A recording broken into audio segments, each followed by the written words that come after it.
This is the Therapy Chat Podcast with Laura Reagan, LCSW-C. The information shared in this podcast is not a substitute for seeking help from a licensed mental health professional. And now, here's your host, Laura Reagan, LCSW-C.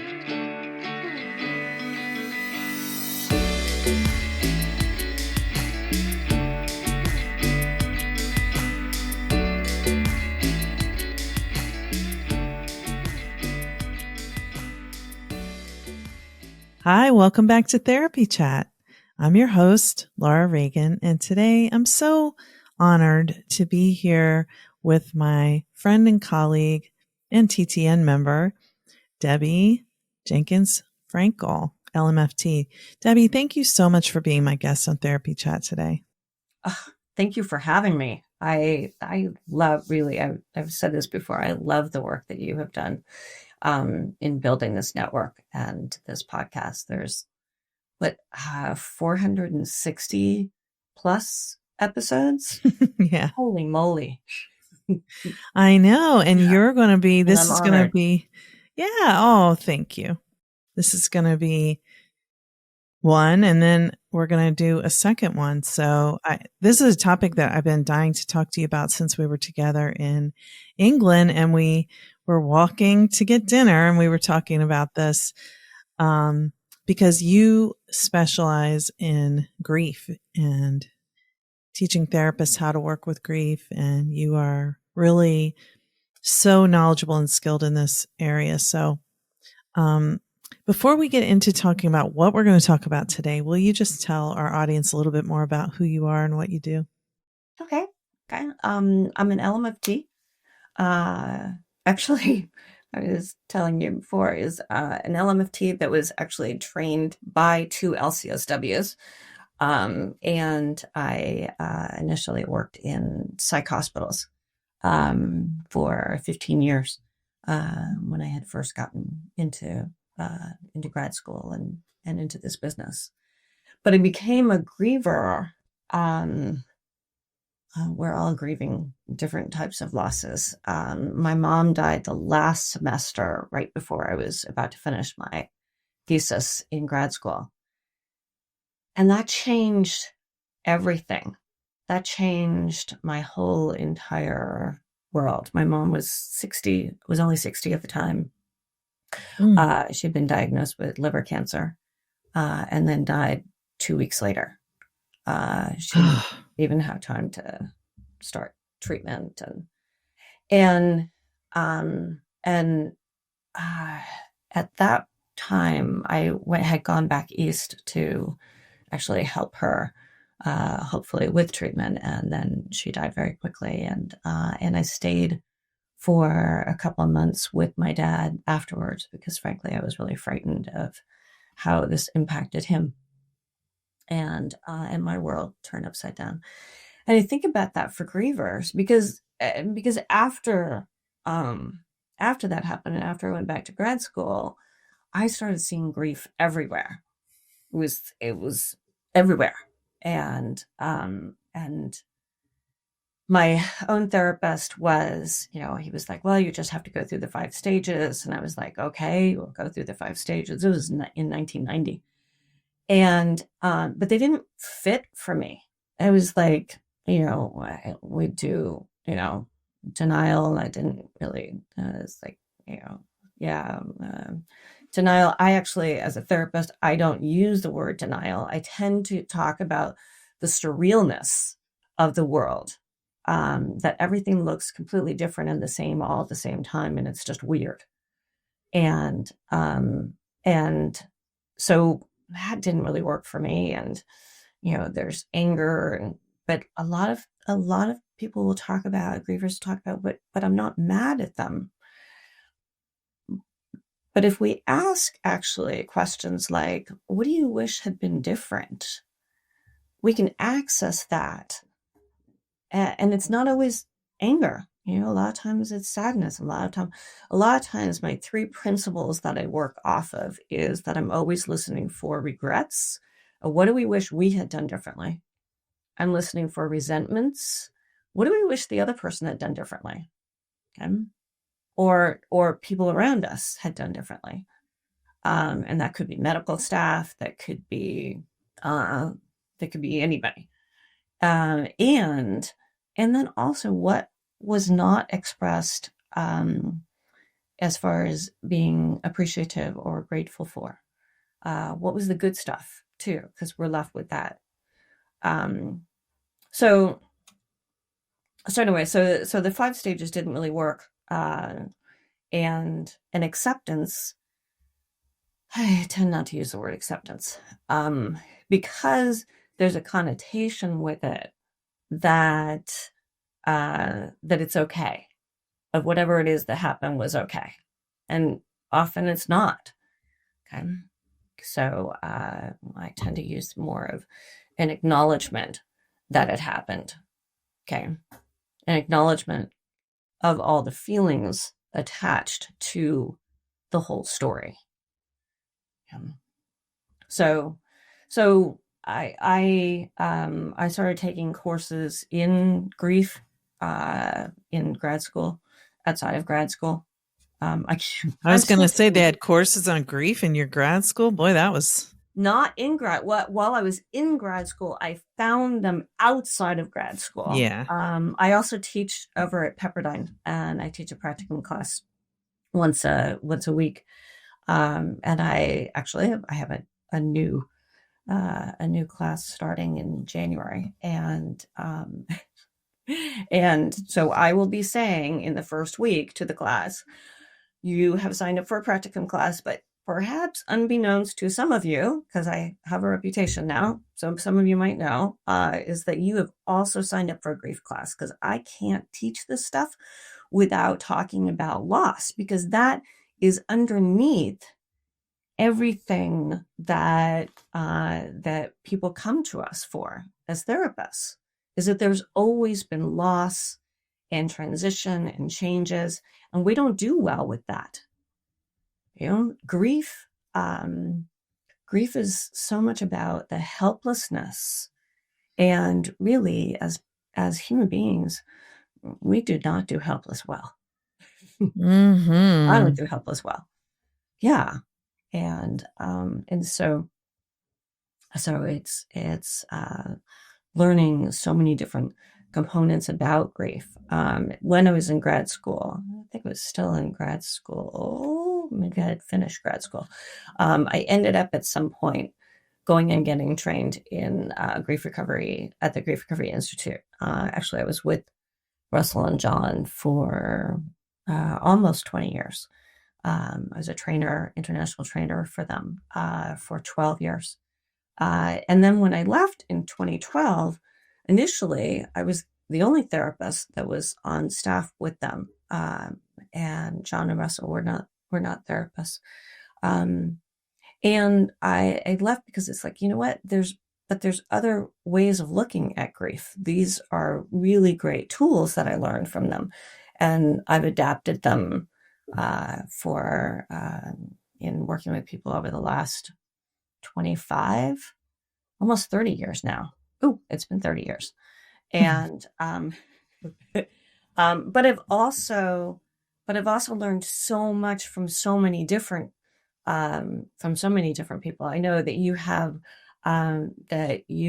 become very good friends with Linda Ty, who's one of my favorite people. One of my favorites. I've taken her 12-week course 3 times now, and it's something that I recommend to new therapists and grad school students as well.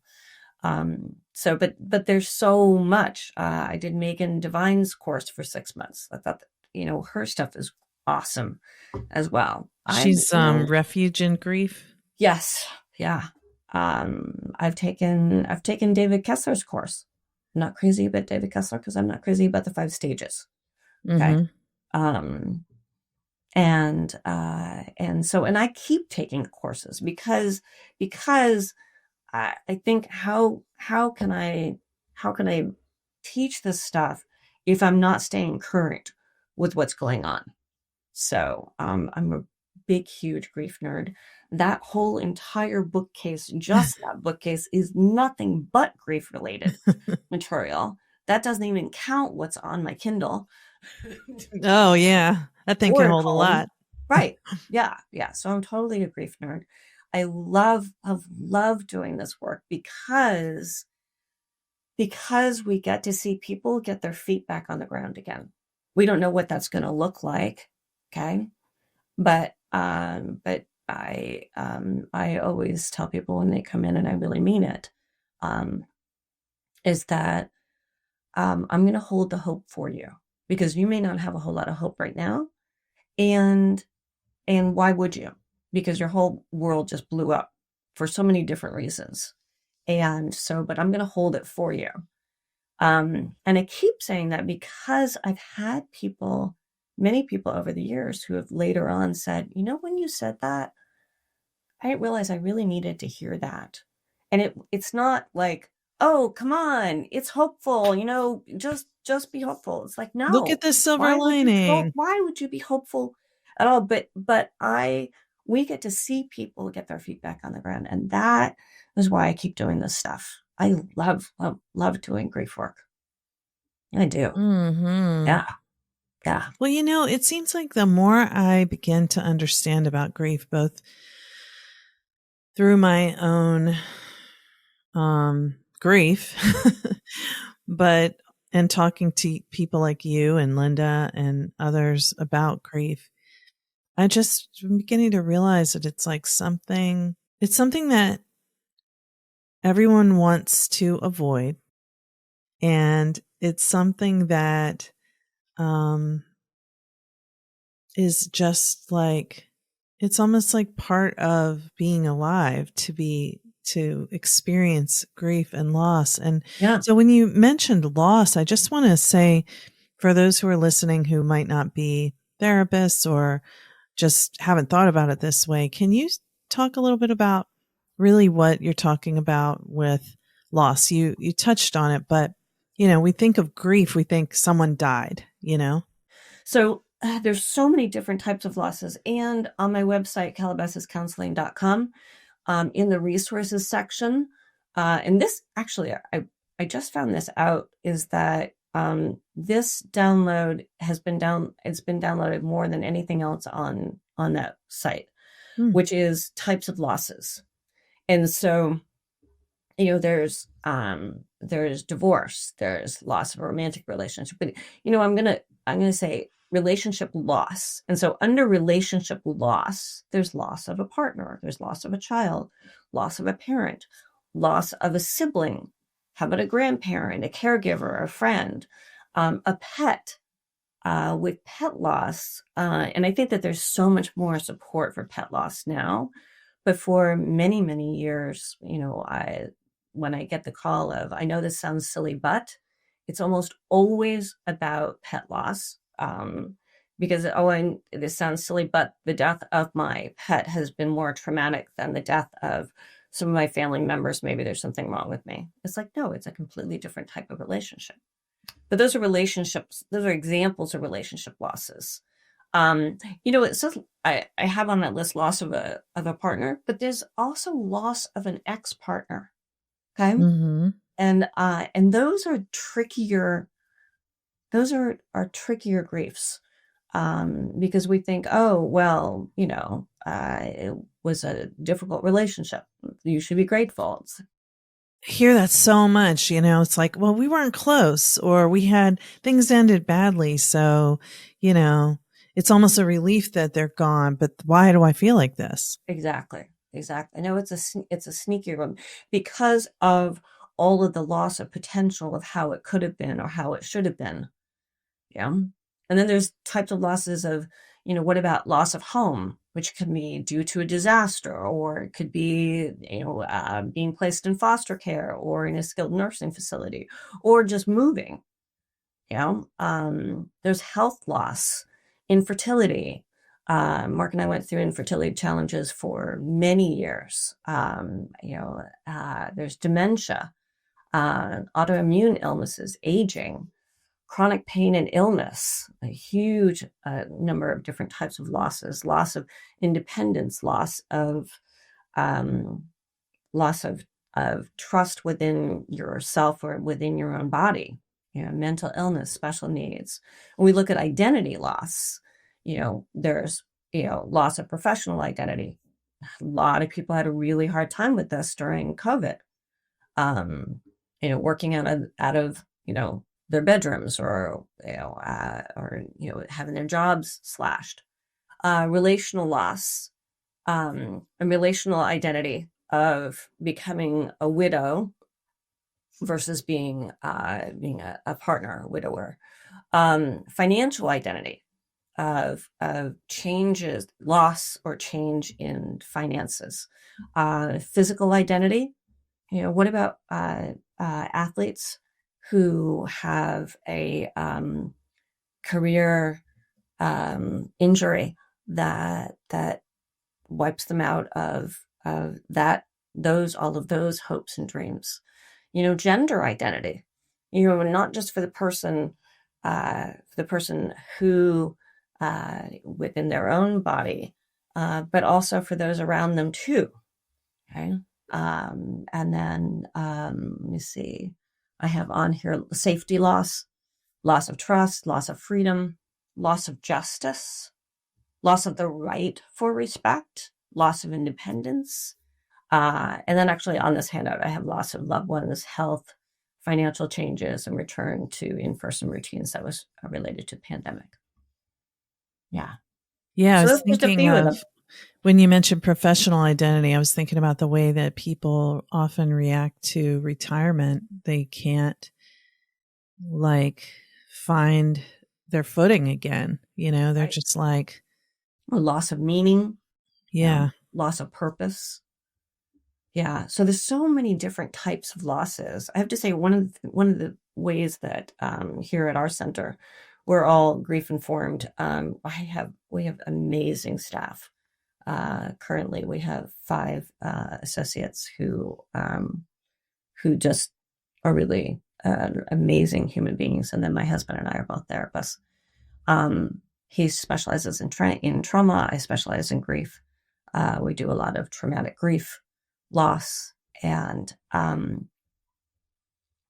there was a whole point of why I said that, and now I can't remember. Oh, I remember. Go off on tangents. Loss of what I was going to say. Right. Loss of my mind, my memory. Is that we have people do a loss map. It's actually part of our assessment in the beginning. Is here. Let's map it out physically.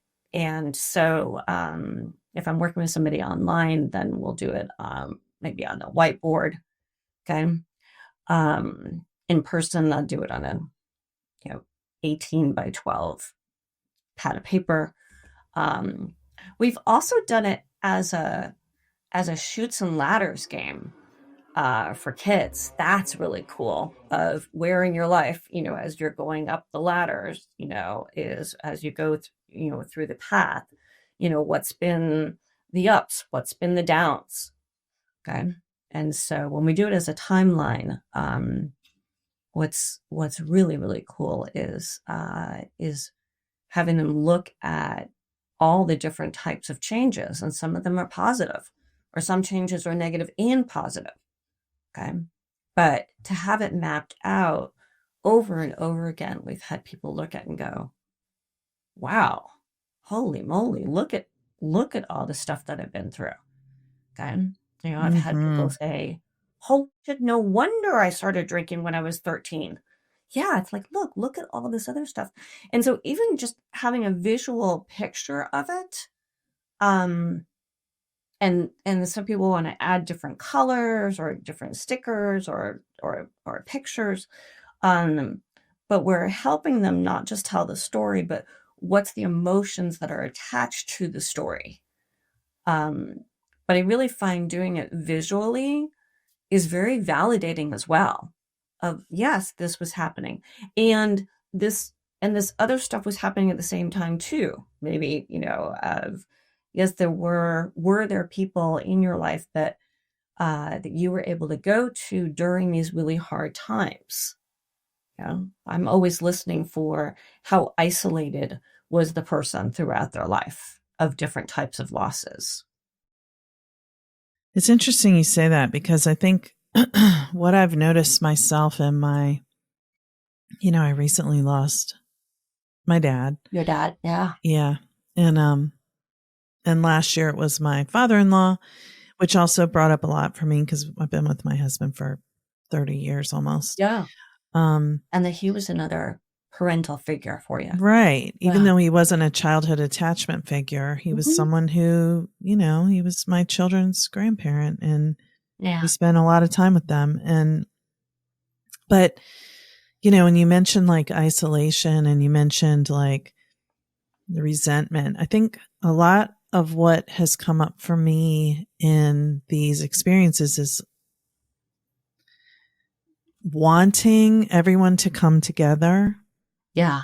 In grief, and feeling so like hurt, resentful, angry that they're not, and so that's like, for me, it's sort of like a message of like, and it's an abandonment theme, right? Absolutely. It's like nobody was there for me, Right. or who's going to be there for me. And Yeah, because it highlights in those family dynamics, it highlights, what do we wish had been different? Right. Who got owed what? There's all these family dynamics that change after a key person, whoever that is in the family, is not there anymore. And so it might be that they've died. It might be that they're missing. It might be that they've cut them, that they've cut off. Okay. Because family estrangement, and we know this, and I love that you've had many episodes on family estrangement, especially over the last couple of years, because I think it's being talked about more. But just, when we get to the point where it's like, okay, you cut off communication, it doesn't mean that it's unfinished within you. Oh, yeah. Okay? Right. Sometimes that's just the start of actually working with that. Exactly. And I think that I'm about to do a presentation in the beginning of January, for Terry Daniel on the Grief and Belief Conference, I think it is. I'll get more information for you. But we're talking about, the theme is end of life family dynamics. And so, hey, yes, there's a whole day on this from some brilliant presenters that I'm really lucky to be included in. And so, but we're talking about, what happens with those dynamics at the end of when families, I think try to ferret out who is most important and who isn't, who got owed what. This is when, if there's a lot of fracture and there were a lot of splits in the family system beforehand, then that will get magnified afterwards.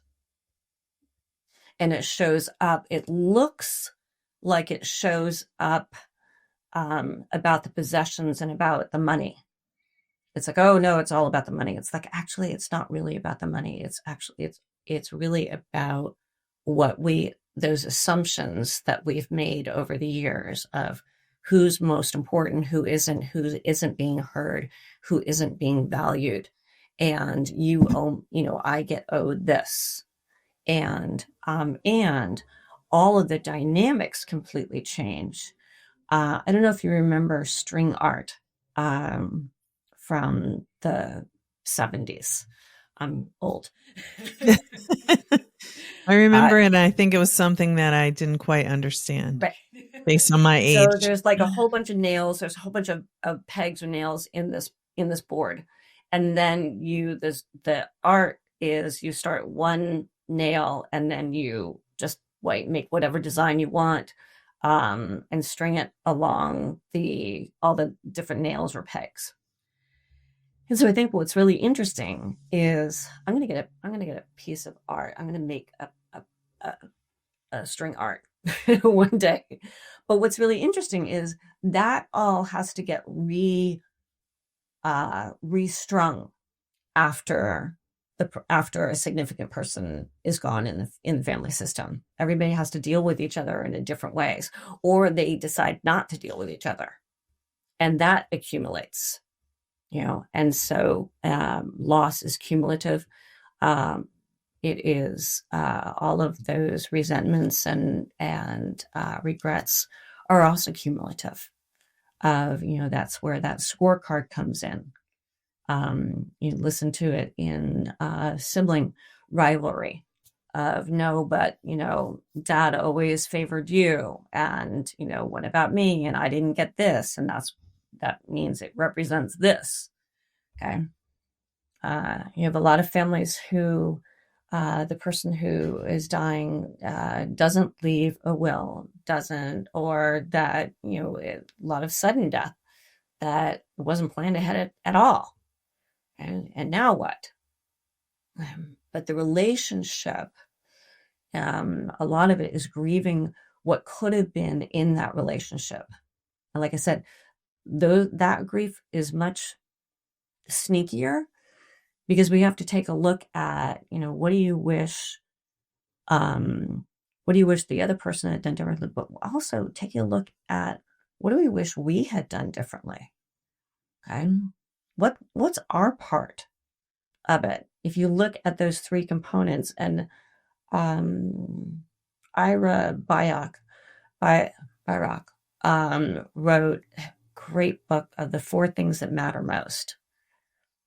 And so what he talks about in that is what matters most is he's a palliative care physician, and really from his work, he looked at what do people really talk about at the very, very end when they know that they're dying, and they're willing to talk about it, is they want to make sure that they apologize for what they've done.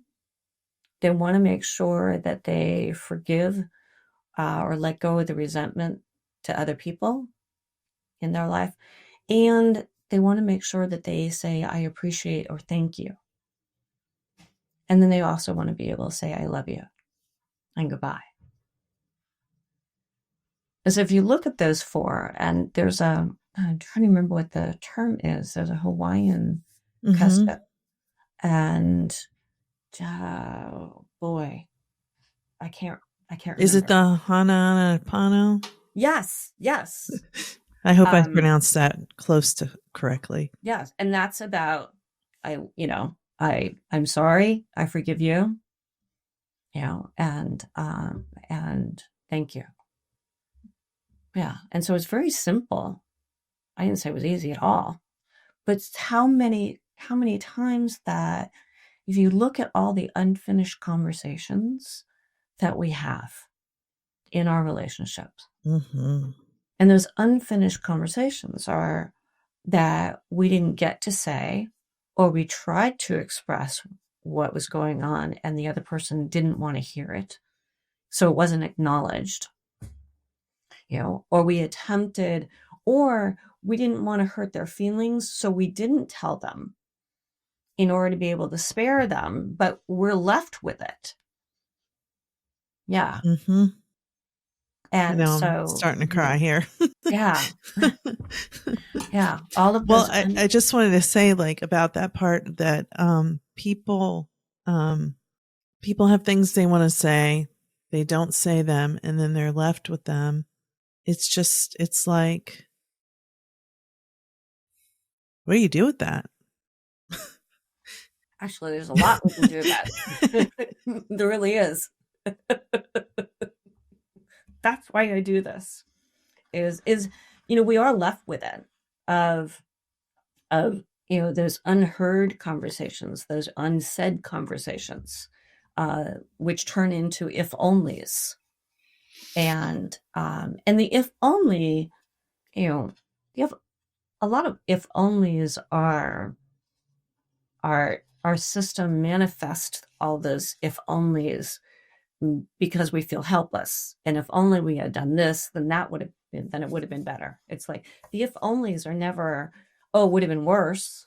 Yeah. That's not the purpose of the if onlys in our system, in our brain. You think of what's the stuff that could have been, because that would have fixed it and then I'd feel better. Yeah. Like I Yeah. wouldn't be suffering like this if this had happened or something. Right. But almost sometimes maybe that can be like a distraction or diversion from the Yes. sadness we feel, you know, we don't want to feel that pain. So we focus on something that feels like we could have controlled it. Right. Right. Yeah. You know, those, if we look at prolonged grief and emotional pain, is that, and prolonged grief really should have been continue to be called complicated grief, because relationships are complicated.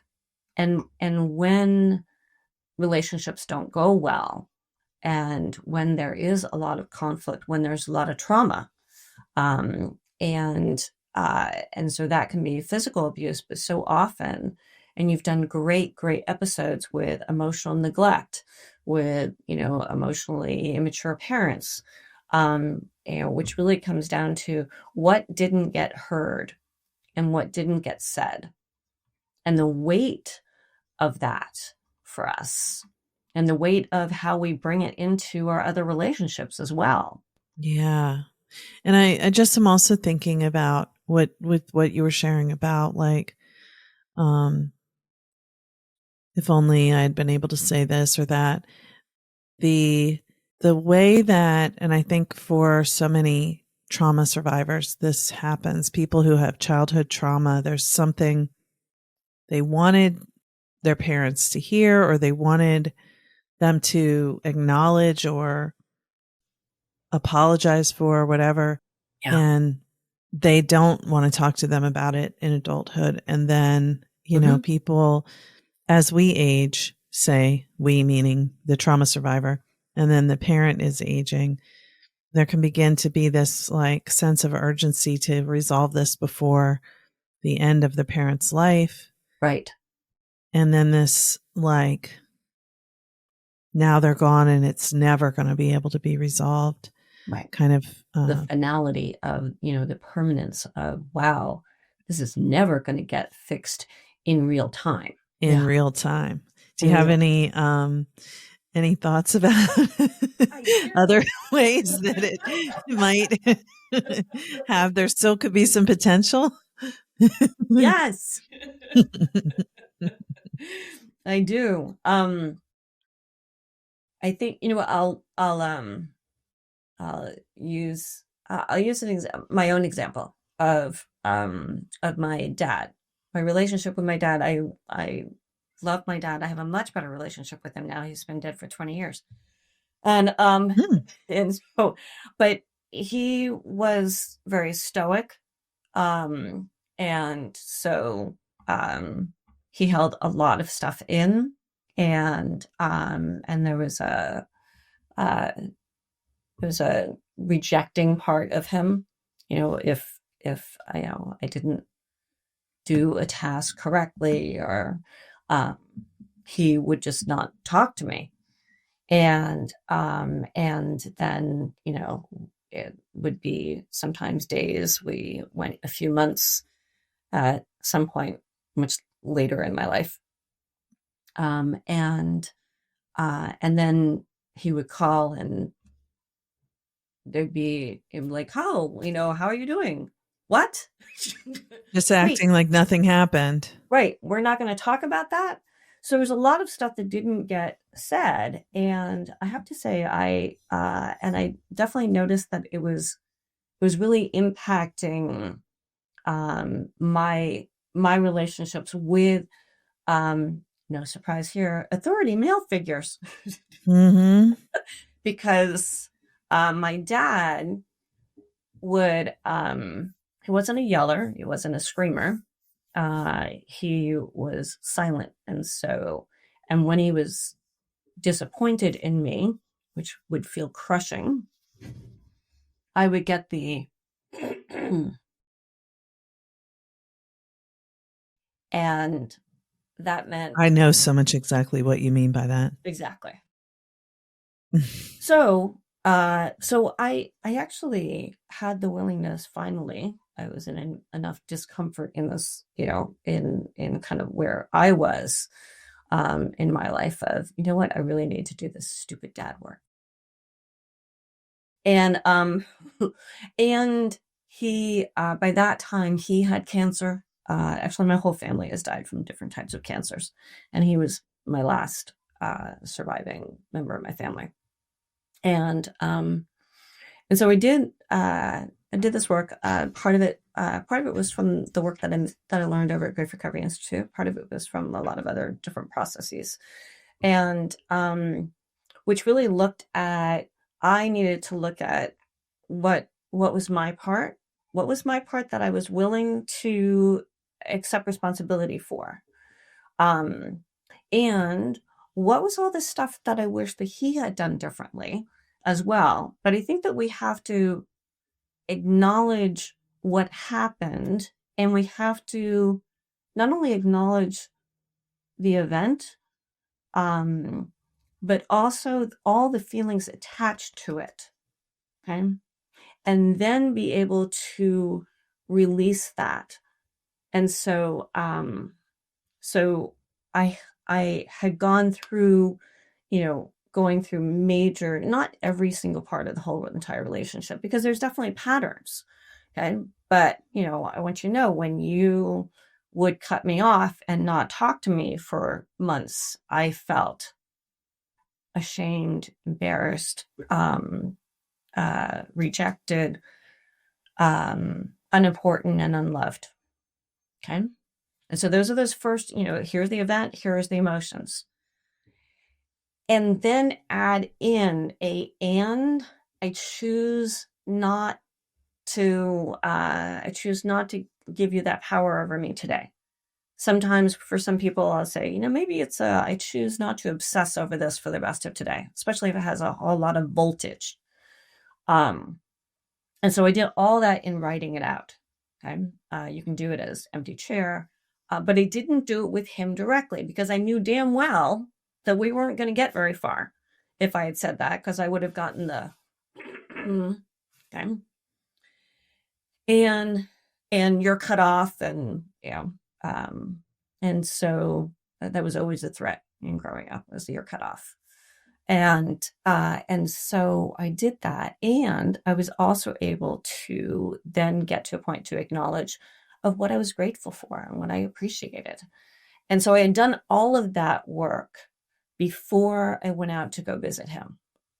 And so we go on this trip, and we're just hanging out at his house. He moved to a golfing community. And so we're off, he's off tootling me in his golf cart, and he says something about this trip that he and his wife, he got remarried actually weeks after my mom died. And it wasn't an affair beforehand. It was, that was a whole, it complicated so many different things. Mm-hmm. And so he said something about he and his wife had gone on this trip, and with the assumption that I was resentful about it. And I was like, Dad, I know you had a great trip. And I know that you had brought them. I got a really cool t-shirt out of it. And, Dad, but, I had said, I'm actually really grateful for, the fact that she made sure that, you got, you started treatment over at the hospital, because he had just been diagnosed with cancer. But what was interesting is I was able to stay level and grounded and didn't get caught into, okay. Mm. And I remember he stopped the cart and he said, well, she's just jealous of how close you and I are. I had to really work on that one. I still remember that one, because I was sitting there thinking, we are? Because holy shit, I don't know, because, I don't hear from you for, weeks, months at a time. We are, but I decided to share that was probably not going to be a good thing. So in that trip, though, and this is kind of a longer story, but in that trip, I also realized we had gone through, I call it the blueberry muffin story. And so he had asked me if I wanted to make blueberry muffins, which was his cue to talk about mom without talking about mom. There's people that aren't in the family anymore. We don't go there. We don't talk about that, which is not that or it's the relationship. And so we made blueberry muffins from scratch, which actually my mother always had Betty Crocker to help her out, but we did not have Betty Crocker. She was not in the pantry. And so we did it from scratch. And so I read off the ingredients. He puts in salt. I meant baking powder. It's too much. I don't know a whole lot about baking, but I know it has to be exact. And so I was like, oh, Dad. And I get and here's what's really, really cool is I maybe flinched for a second. And then I got back in the moment really fast. And that was the first part of this miracle of, oh, holy shit. And I looked at him and said, Dad, we could actually just start over again. And that's where the second part, where he went, well, I guess so. And we remade those blueberry muffins. They were the worst blueberry muffins in the world, I have to say. They tasted horrible. And I loved those blueberry muffins because of what I realized in that interaction later on was, that I just averted like a 2-hour fiasco, which would have ended up in me going, I'm sorry. And that was all old shit. But I didn't have the emotional voltage to it. And I think a lot of that is that we have to do this with somebody who's safe to listen to us. But I think so much of it is that acknowledgement of what happened to us and for us to identify the emotions. In other words, wait a minute, we've been told, oh, it's not a big deal. I don't know why you're making a big deal out of this. Because as we grow up, we then talk ourselves into that. I don't know why I'm making such a big deal out of this. It's like, you know what? We have to acknowledge it. Okay. And then send a send off to it as well. So, I want you to know, when you wouldn't speak to me for months, I felt so uncared for and unloved. And I choose not to give you that power over me today. I don't say forever. I just say today. Okay. And over and over and over again, over. It's a reason why I changed the way that I worked many, many years ago, is because I had way too many people who would come in and say, wow, I'm not so preoccupied with that anymore. Is that, that feels truthful. And we, I talk to people about, look, I'm going to help you with the wording, but I'm never want to put words in your mouth. What I'm listening for is what I hear was missing for you, what you would have wanted to say and what you would have wanted to hear, because so often we're waiting for the apology, but we're never, ever, ever, ever going to get that damn apology. I know of somebody who did this work about her brother, and it was after their dad had died. And she actually, by the way, she had kept Dad's watch after Dad died because she knew damn well that her brother really wanted that watch. But after their mom died, Mom had kept Mom's brush. And this is a woman who shaved her head. She didn't need it for her hair, but it was sentimental. The brush was really, really sentimental. It was what her grandma used to brush her hair with. And so her justification was, well, I did that because he kept Dad, Mom's brush. So it's like, well, here, let's take a look at identifying for you in the relationship with your brother who is alive. Let's take a look at the whole entire relationship and identify what's your side of the street. Okay. So now I'm moving over to regrets. what do you wish you had done differently? And so, there were a couple of things of, I'm sorry that, I went off on him about this, or, I'm sorry. I called him really shitty names behind his back and to his face. Okay. And when I said, you know what, I wonder if there's an apology. I wonder if there's an I'm sorry I kept Dad's watch. She was like, no. No, but he kept always like, well, what? Everything after the but actually gets acknowledged in the other list. That's what's really cool, is that this is not a trade-off, okay? But don't justify and rationalize your behavior that there's a teeny, incy, beatsy part of you that might kind of feel a little bit bad about that.